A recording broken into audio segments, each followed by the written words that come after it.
Laura stood in the middle of the hallway, holding her suitcase in one hand and the casserole dish in the other.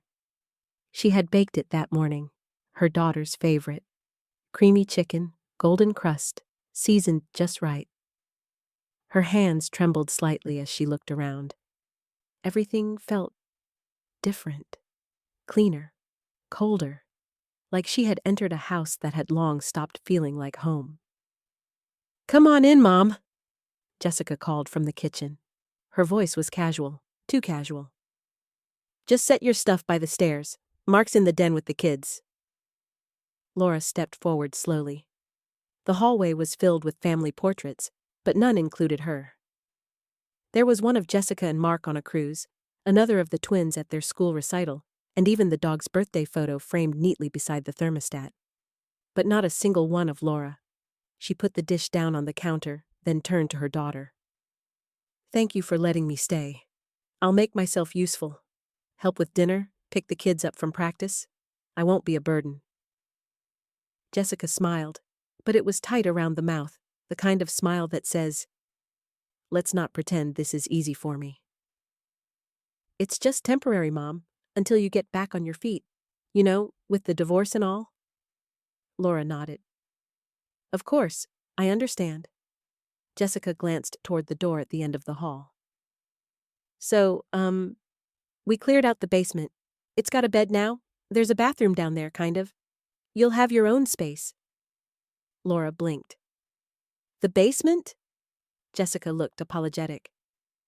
"The guest room's full of Mark's office stuff, and the twins need their own rooms now. It's just easier." "Of course," Laura said softly. "Whatever works best for everyone." The door creaked as Jessica opened it. The stairs descended sharply into the dim space below. The air was colder, mustier. Laura forced a smile, then picked up her suitcase and casserole and walked down, each step echoing a little louder than the last. When she reached the bottom, she hesitated. A single window, half covered in dust, let in a sliver of light. There was a cot with mismatched sheets, an old dresser, and a small table with a flickering lamp. Home. That night, as she lay under the thin blanket, Laura stared at the exposed beams above her head and listened. Upstairs, they laughed. Someone opened a soda can. The twins yelled about a video game. Jessica called out something about dinner. No one came down. The door at the top of the stairs stayed shut. 2 weeks passed. Laura kept to herself. She cooked breakfast before anyone woke, cleaned the kitchen after they left, folded laundry that wasn't hers, ironed Mark's shirts. She didn't complain. She didn't cry. Not out loud. One afternoon, as she folded towels in the laundry room, she overheard Jessica and Mark in the kitchen above. Their voices floated down through the air vent. "She just sits there," Jessica said, exasperated. "I thought she'd be helpful." Mark snorted. "Helpful? She's practically squatting. You should have just told her no. This isn't her home." Laura's hands froze, a towel half folded in her lap. Her mouth went dry. She heard Jessica sigh. "She's still my mom. What was I supposed to do? Leave her in that apartment after the divorce?" There was a pause. Mark's voice dropped lower, but Laura still heard him. "She's going to end up staying forever if you don't set boundaries." The next morning, Laura woke up to find her casserole dish gone from the fridge. When she asked Jessica about it, her daughter shrugged. "Oh, we gave it to the dog. It didn't reheat well." Later that day, Laura found it in the trash, half-eaten, cold, still in its foil tray. That night, Laura sat at the little table in the basement, flipping through her old planner. Birthdays, doctor appointments, old grocery lists, a life measured in responsibilities. In the back pocket, tucked away and forgotten, she found a small envelope. Inside was a copy of the divorce agreement, still unsigned, and another sheet she had nearly forgotten about. It was a bank statement. Her name was still on the account, not the joint one with her ex. The other one? The one she had opened 20 years ago for emergencies. The balance? $74,312? She stared at the number for a long time. Then, slowly, she folded the paper and placed it back in her planner. Outside, a storm began to roll in. Thunder cracked in the distance. The window rattled slightly in its frame. Upstairs, laughter erupted again. Laura looked up at the ceiling. Her face was calm, but her eyes were something else entirely. Laura woke before dawn, the cold from the cement floor seeping through her socks as she moved toward the small table where she had left the bank statement the night before.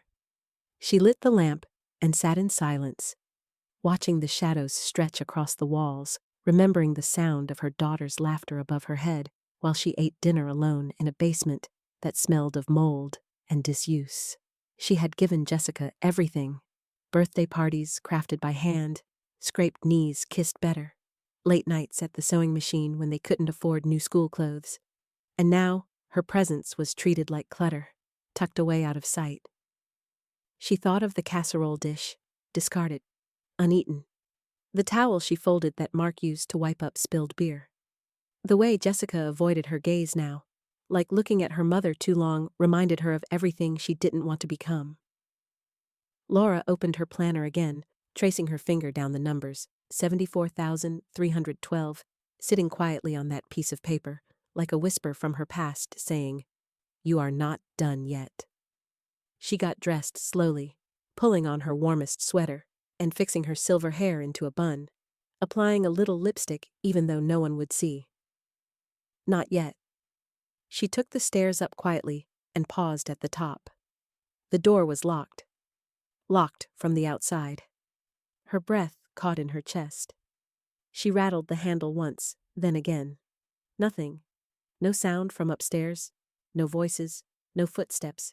She knocked gently, then louder. Still silence. It wasn't until nearly 10 that Jessica opened the door with a distracted look and said, "Oh, I thought you were still sleeping? You didn't answer when I called." Laura didn't argue. She stepped past her and walked out the front door without another word. The crisp air of October bit into her cheeks, but she welcomed it. It was clean, sharp, honest. She walked to the nearest bank, clutching her purse tightly.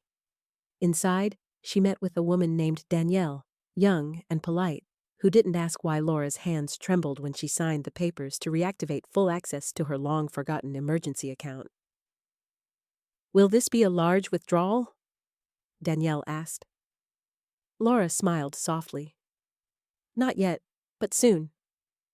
On her way home, she stopped by a small cafe she hadn't visited in years and ordered a black coffee and a croissant.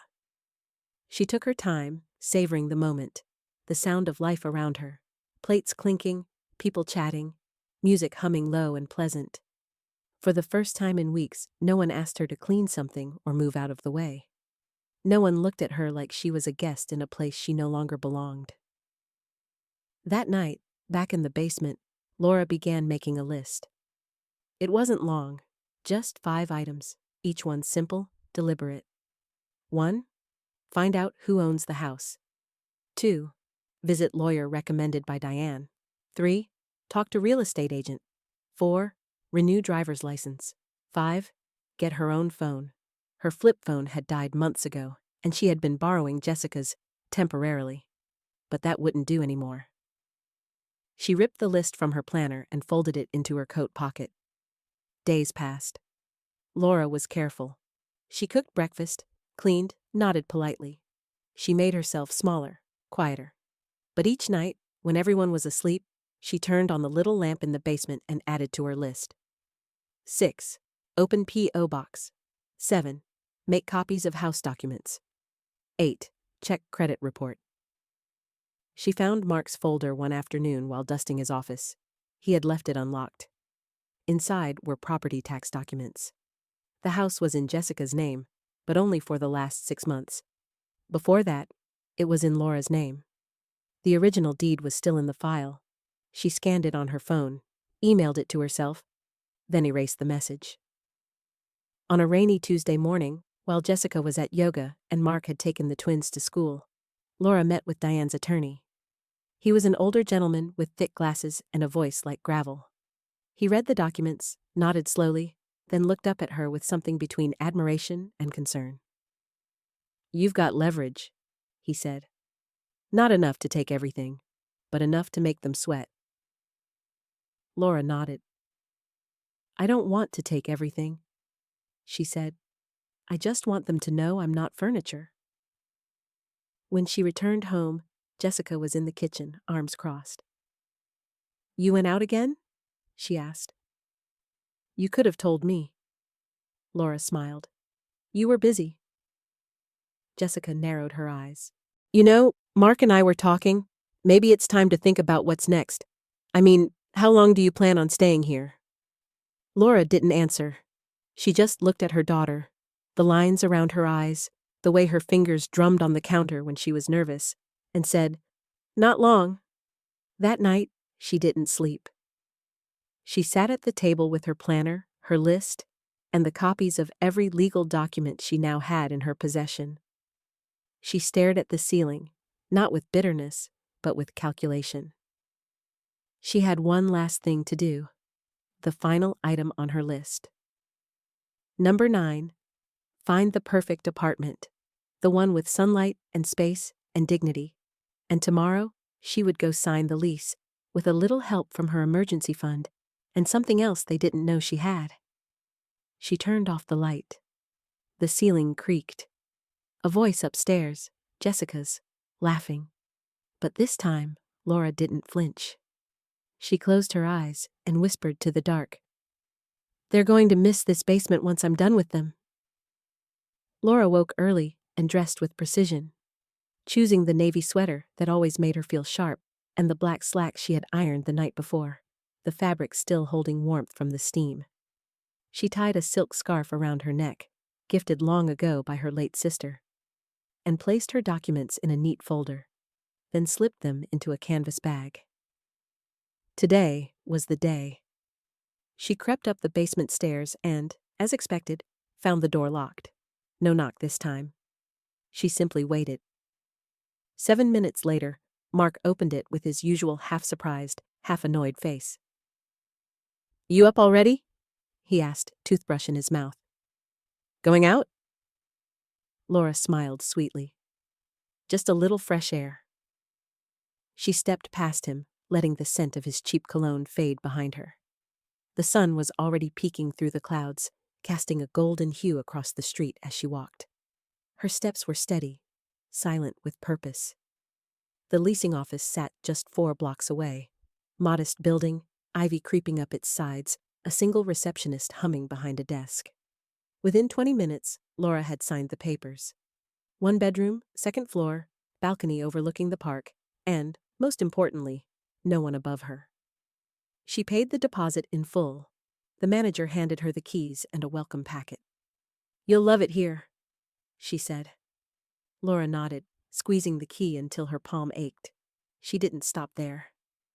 Her next stop was the UPS store, where she secured a P.O. box and had her mail forwarded.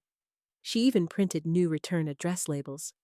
After lunch, alone, in peace, at her favorite spot near the florist, she met again with her lawyer.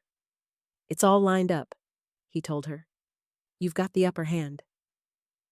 He handed her a draft of the letter they would send to Jessica.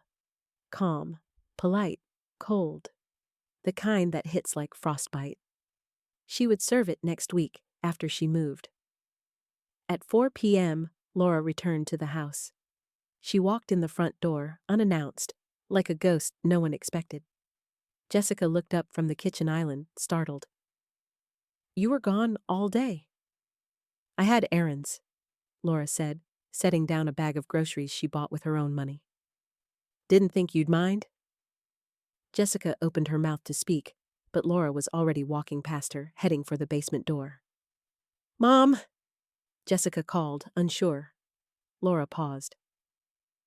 "We'll talk soon," she said gently, then disappeared down the stairs. In the basement, she sat on the cot and took a breath. She didn't cry. She didn't laugh. She just let herself feel the gravity of what was coming. 3 more nights, that's all. She could endure anything for 3 more nights. That evening, at dinner, she sat at the table when invited, and listened to Mark drone on about office politics and the twins argue over who would get the bigger room once Grandma moves out. Jessica didn't say much. She kept glancing at Laura as if sensing something unspoken. Laura offered no clues. After dinner, while Jessica loaded the dishwasher, Laura approached quietly. "Thank you for letting me stay these past weeks," she said softly. "You didn't have to, and I won't forget it." Jessica hesitated, unsure how to read her mother's tone. "Of course, Mom. I just want you to be okay." Laura smiled. "I will be. I really will." She kissed her daughter's cheek and returned to the basement, where she folded her clothes into neat piles and labeled the boxes she had been hiding under the cot. Friday, that would be the day. But Friday came early, because that night, just after midnight, the lock clicked. Laura froze. She looked up. The door creaked open. Footsteps on the stairs. Mark. "You going somewhere?" he said, arms crossed, smirking. "Jessica found your mail, the lease, the P.O. box. You didn't think we'd notice?" Laura rose slowly, her face unreadable. "I thought you wouldn't care." "You're damn right I care," he snapped. "You don't just sneak out after everything we've done for you. You're living under our roof." Laura took a step forward. "No, Mark. You're living on my land." He blinked. "What the hell does that mean?" Laura reached into her bag and pulled out a folder. "This house used to be mine. You think I forgot that? You think I signed it over to Jessica out of weakness? I gave it because I loved her. Because I trusted her. But now I know better." Mark's jaw clenched. "You're bluffing." "Am I?" Laura opened the folder just enough to let him see the notarized copies, the signature, the original deed. "You should ask your wife about what she didn't file properly when the transfer happened. You might find the truth inconvenient." He stepped back slightly. "You wouldn't?" "I already have." Laura stared him down. "Now get out of my basement." Mark hesitated. Then, with a shake of his head, he turned and stomped back upstairs. The door slammed. Laura exhaled. Her heart raced, but her hands were steady. The fight had begun earlier than she planned, but maybe that was better, because now the gloves were off, and they had no idea what was coming next. Laura didn't sleep that night. She lay on the cot, staring at the ceiling, listening to the occasional creaks of the floor above, the distant hum of the refrigerator, the wind brushing against the small basement window like a whisper. Her confrontation with Mark replayed over and over in her head, but there was no fear in it this time, only precision. The rules had changed. She had drawn a line, and now the real game was beginning. The next morning, she got dressed slowly and deliberately, the same navy sweater and slacks she wore when she used to work at the hospital, the outfit she kept for important days. She pinned her silver hair back, grabbed her documents, and climbed the stairs with calm steps. The kitchen was quiet. Jessica sat at the table, sipping coffee, her eyes puffy. She looked up, startled, and set her mug down too fast. "You're up early," she said. "Didn't sleep well?" Laura gave a polite nod, then walked past her. She stepped outside into the crisp morning air, letting the door shut gently behind her. The street was quiet, but her mind wasn't. She walked with purpose toward the leasing office. The apartment she had chosen, bright, modest, safe, would be ready by Friday. She confirmed everything, signed the final lease, and collected her keys. Her new address. Her new beginning. On the way back, she stopped at the UPS store and opened a P.O. box, then visited a small law office just off Main Street. Her attorney greeted her with a handshake and a half smile. "They'll push back," he warned, "but we're standing on solid ground." Laura handed him a sealed envelope. "Send it tomorrow. Let them read it over breakfast." That night, she returned to the basement and began packing in silence. She moved like a woman folding the last chapter of a book she never wanted to write. The next day passed slowly. Jessica avoided her. Mark didn't come home until late. The twins were told to leave Grandma alone. No one asked where she had gone that morning, or why she was folding her things so neatly. And then Friday came. Laura didn't make breakfast. She didn't clean the kitchen. She didn't wait for anyone's permission. At 8 a.m. sharp, she walked out the front door, her 2 suitcases already packed into the cab waiting by the curb. Jessica stood on the porch in her robe, arms crossed. "You're really doing this?" she asked. Laura turned. "You already did," she said. "I'm just following through." By 9:30 a.m., she stood in her new apartment. It wasn't grand, but it was hers. Every corner breathed freedom. Every drawer belonged to her. She set the keys on the counter, looked around, and let out the breath she didn't know she had been holding for weeks. That afternoon, the letter arrived at Jessica's house. Mark read it first. His face twisted. "She's filing for easement separation," he muttered. "She's splitting the property." Jessica took the letter with trembling hands. "That can't be legal." "It's not just legal," Mark said. "It's clean. She owns the original right of access to the south end of the lot. We can't block her." Jessica slumped into a chair. "She's going to take the garage, the garden, the kids' play area." Mark paced. "She wants to humiliate us." But Laura wasn't seeking humiliation. She was claiming space. Space she had built, nurtured, and handed over in love, only to be buried beneath it. The next day, she returned to the property line with a city official. They reviewed markers, paperwork, boundaries. Neighbors peeked from their windows. Jessica didn't come out. Mark stood in the doorway, arms crossed, jaw locked. "This is war," he said quietly. Laura looked at him, calm and steady. "No," she replied. "This is consequence." That evening, alone in her new living room, Laura sipped a glass of wine and stared out at the park. Her phone buzzed. A message from an unknown number. One word. "Why?" She typed slowly. "Because you made me disappear. Now I'm reminding you. I'm still here." She hit send, turned off the phone, and smiled. Not because it was over, but because for the first time in a long time, she was just getting started. The following week unfolded like a slow-moving storm. Laura kept her routine quiet but intentional. Morning walks through the park, visits to the small bookstore down the street, a daily cup of tea at the cafe on the corner, where no one asked her to justify her existence. She didn't check her phone often. When she did, she saw the missed calls, the messages from Jessica that ranged from passive guilt to sharp accusations. "You blindsided me. You've changed. You're being cruel." Laura didn't reply. Not because she didn't have words, but because for the first time in years, she didn't feel obligated to explain her survival. Meanwhile, back at Jessica's house, the cracks began to show. The city's notice of land reassessment had arrived.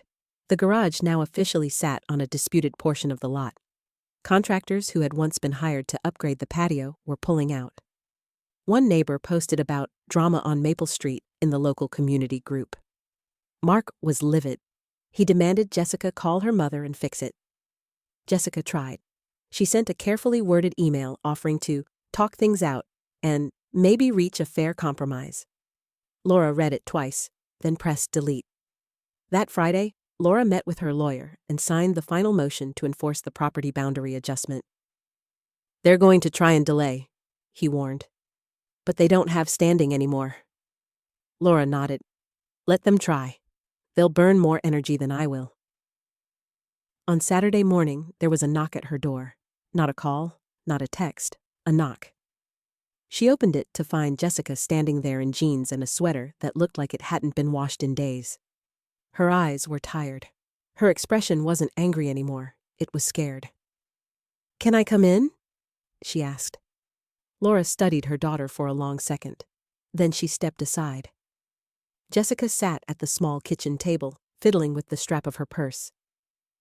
"Mark says we should fight this, but I just want to understand why."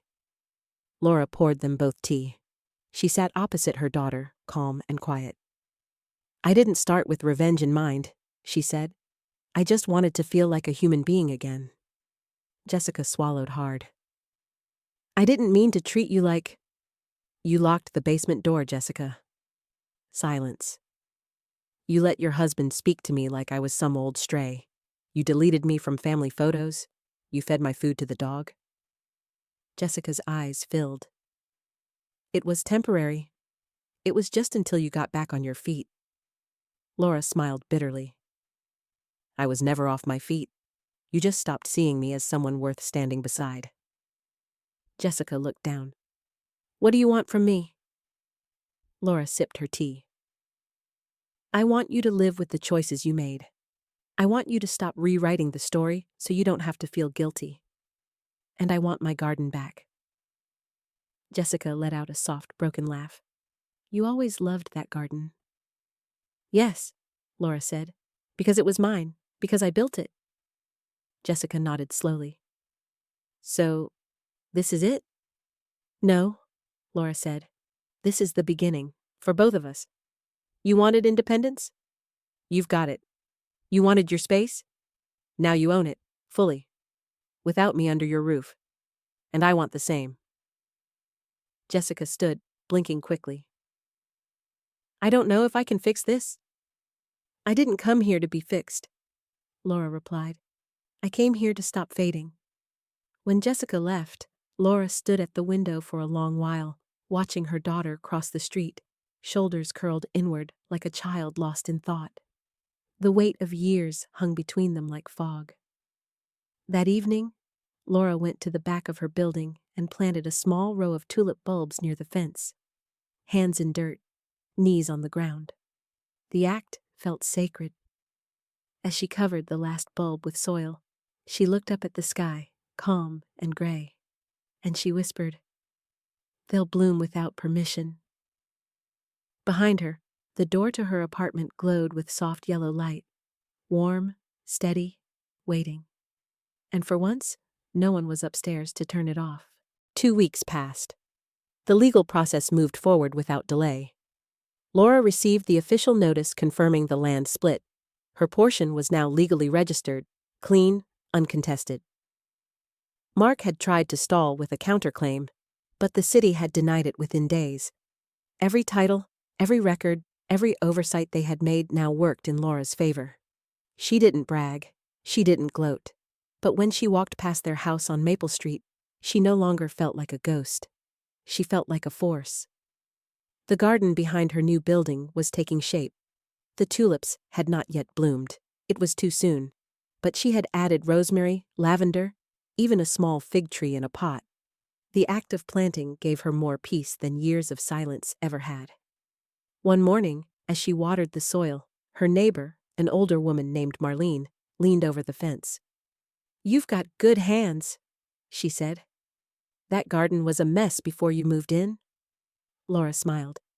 "It's not just the soil that needs turning sometimes." They talked for an hour. About life, children, second chances. It had been years since Laura had a conversation that didn't feel like a negotiation. That same afternoon, Laura opened a letter addressed to her old home. It was a bill, a shared water line that still had her name on the account. Jessica hadn't changed it. Out of negligence, or defiance, or maybe denial. Laura stared at the invoice. Then, quietly, she picked up the phone and called the water company. "Cancel the line," she said. "It's no longer my concern." Later that week, a voicemail came through. Jessica's voice. "Mom, we got a notice the garage water will be shut off. I didn't realize it was still under your name. Can you call me?"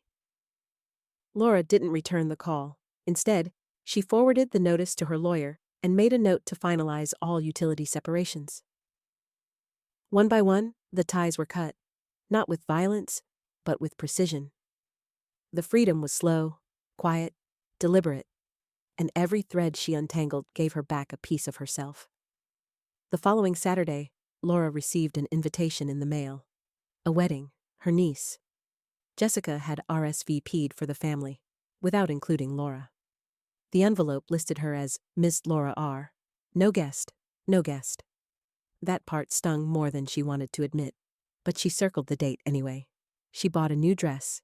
Not black, not beige, deep emerald green, with a high neckline and silver buttons that gleamed like quiet confidence. The night of the wedding, she arrived early and took her seat in the third row. Jessica spotted her from across the hall, surprise flickering across her face. Mark turned his back. Laura didn't flinch. She sat tall, composed, graceful. When the bride walked down the aisle, Laura smiled. Not for show, but because for the first time in years, she was part of something without being made invisible. After the ceremony, during the reception, she stood near the edge of the dance floor, sipping sparkling water and listening to the music. Jessica approached. Her dress was elegant, her makeup soft, but her expression was guarded. "I didn't think you'd come," she said. "I wasn't invited," Laura replied calmly. "But I was never uninvited either." Jessica glanced at the floor. "I'm sorry about that. I just thought maybe it would be easier." "For who?" Laura asked. Jessica didn't answer. After a long pause, she said, "I didn't know how much I was hurting you." "You didn't want to know," Laura said gently. "But that's different." Jessica nodded slowly. "I miss when it was easy, when you cooked dinner, when the kids loved having you around." Laura set down her glass. "It was never easy for me. You just never looked closely enough to see it." Jessica's eyes welled up. "Can we fix it?" Laura looked at her daughter, truly looked. There was weariness there, yes, but also a flicker of something else. Maybe humility, maybe regret, maybe too late. "I'm not a basement mother anymore," she said softly. "I'm not someone you tuck away until I'm useful." Jessica nodded again. "I know." Laura turned toward the door. "I hope you teach your children to see people fully, even when it's inconvenient." She left before dessert, walked home in the cool night air. The streets were quiet, the moon low. When she reached her apartment, the hallway light flickered just once as she turned the key. Inside, the warmth greeted her like an old friend. She slipped off her shoes, hung up the green dress, and stood at the window looking out over the street. The garden below shimmered faintly under the stars. She whispered, "This is what home feels like." And this time, no one was watching her from upstairs. No one waiting to close the door. 2 days after the wedding, Laura received an envelope with no return address. Inside was a folded sheet of lined paper, torn from a notebook. The handwriting was rushed, uneven. It wasn't Jessica's. It was Mark's. "You think you won. You think you taught us a lesson. But all you did was break your own family. I hope it was worth it." Laura stared at the letter for a long time. She didn't feel anger. She didn't feel fear. What she felt, strangely, was relief. Mark had finally said the quiet part out loud. Not about the garden, or the garage, or the legal filings, but about what this had always been. Control. Not protection. Not unity. Control. And now that he no longer had it, he'd resorted to pettiness and ink. Laura folded the note and slid it into the back of her drawer. She didn't need to respond. Her life was the answer. That afternoon, as she walked home from the market, she spotted something unusual. A real estate sign in front of Jessica's house. "For sale!" The bold red letters hit like thunder. She stopped mid-step, groceries in hand, heart suddenly racing. She hadn't expected this, hadn't planned for it, and yet it made sense. The split land, the reduced property value, the tension, the silence. She'd started a chain reaction, a quiet fire that had spread beneath the floorboards. That evening, she checked the listing online. The price was below market, much lower than expected. Too low, actually. She refreshed the page twice to be sure. Then a thought hit her. A dangerous, thrilling thought. She called her lawyer. Can I buy back the main house? She asked. The portion outside of my current parcel. There was a pause on the other end. Then, you'd have to qualify. But yes, legally, you're just another buyer now. And with your portion already under title, you'd have leverage. They'd hate it. Laura didn't smile, but her fingers tingled as she reached for her bank documents. Over the next 3 days, she met with her financial advisor, reviewed the inheritance her sister had left her 2 years prior, and ran the numbers. It would be tight, but possible. On Friday, she submitted a private offer, discreetly, through an intermediary. She didn't want Jessica or Mark to know it was her. Not yet. That night, the offer was accepted. No counter, no questions. Just a rushed signature from a desperate couple trying to escape the echoes of their own cruelty. Laura sat in silence on her balcony, processing it all. The same door that had once locked her in was now hers. The staircase, the floorboards, the roof above her head, everything they used to make her feel small, would now answer to her. She closed her eyes and breathed in the cool air. The next morning, she returned to the house for the final inspection. It felt smaller than she remembered, dimmer. The paint had faded, the walls whispered of arguments behind them. Jessica wasn't home. Mark stood at the threshold, arms folded, key in hand. "You?" he asked when he saw her. His voice was thick with disbelief. "You bought it?" Laura met his eyes.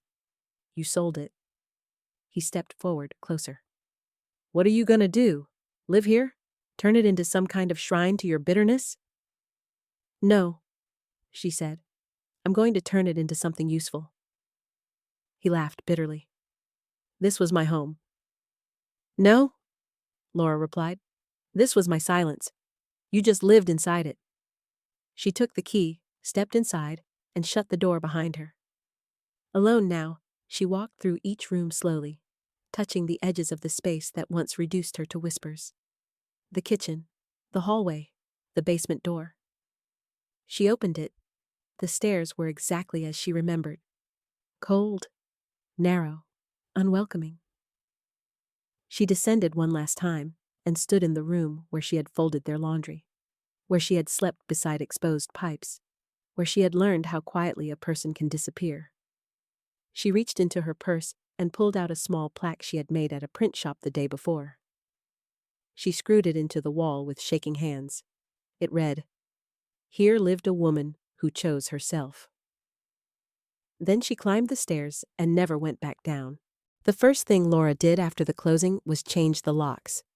Not out of spite, out of necessity. A home, after all, should not be a place where ghosts still have keys. The locksmith was kind, professional, didn't ask questions. By noon, the house on Maple Street no longer answered to anyone but her. She walked through the empty rooms with bare feet, feeling the creaks in the floorboards, the hollow echo of her own footsteps. She didn't rush to fill the space. She didn't need to. Some things, she'd learned, deserve to stay quiet before they're made whole. She turned the upstairs bedroom into a reading room. Not an office, not a guest room, a sanctuary. Soft chair, low lamp, wall-to-wall bookshelves. She let the sunlight in, opened windows that hadn't been cracked in years, tore down the curtains Jessica once called modern, but always made the place feel like a waiting room. In the kitchen, she brought back warmth. Copper pots, a kettle that whistled, the smell of fresh bread baking again. But the basement she left untouched. That space would remain a monument, not to pain, but to transformation. One Sunday, while Laura was pruning the hedges near the sidewalk, a young woman walking her dog stopped at the gate. She looked familiar, Jessica's neighbor. "Hi," she said, cautious. "I just saw the sale went through. It's nice to see someone taking care of the place again." Laura smiled. "It's come full circle." The woman hesitated. "I don't mean to intrude, but I remember seeing you here before. You were, living in the basement?" Laura wiped her hands on her gardening apron. "That's right. I was. I always thought that was strange. You didn't look like someone who belonged in a basement.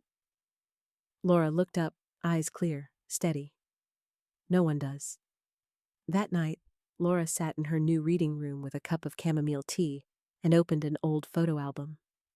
Inside were pictures of Jessica as a child, grinning in the sandbox, hugging her first puppy, baking cookies in this very kitchen. For a moment, pain stirred in her chest, uninvited but not unwelcome. She didn't hate her daughter. She pitied the version of her that believed power was built by stepping on the people who raised you. She closed the album gently and placed it back on the shelf. The phone rang the next morning. She let it ring. She knew who it was. She didn't need to answer. Not today. Instead, she walked into the garden and found the tulips blooming, bold and bright, standing tall in a line along the fence. Their color stunned her. She knelt beside them, touched the petals. So much had grown while no one was looking. That afternoon, she took a photo and framed it, her hands in the soil, the flowers reaching for light. She placed it by the front door, right where the family portrait used to hang. Days turned into weeks. Laura's story spread in small circles, first among neighbors, then through the community center where she began volunteering. People asked her how she had done it, how she'd gone from invisible to undeniable. She never said much, just this: I stopped waiting to be invited upstairs. In time, Jessica called again, and again. Messages softened. The last one said simply, I'm sorry. I see now, I didn't before. Laura didn't rush to reply. She wasn't angry anymore. She was just free. One evening, she finally picked up the phone. Hi, Jess, she said. The line was quiet. Then, Hi, Mom. They talked for 12 minutes, about the weather, about the kids, about nothing, and that was enough. Not closure, not repair, just breathe, just space, a beginning without demands. That weekend, Laura hosted a tea gathering in the backyard. Just 6 women, all of them over 50, all of them with stories. They laughed, they cried, they passed shortbread cookies in chipped porcelain bowls. One of them raised a toast. To the women who built the houses and were told to live beneath them, may we all take back the keys. And Laura lifted her glass and whispered, Amen. When the sun set and the yard was quiet again, she walked to the basement door one last time. She unlocked it, stepped inside, flicked on the single bare bulb. The cot was gone. The boxes cleared. Only the plaque remained. She ran her fingers over it. Here lived a woman who chose herself. Then she shut off the light, closed the door, locked it from the outside, and never looked back.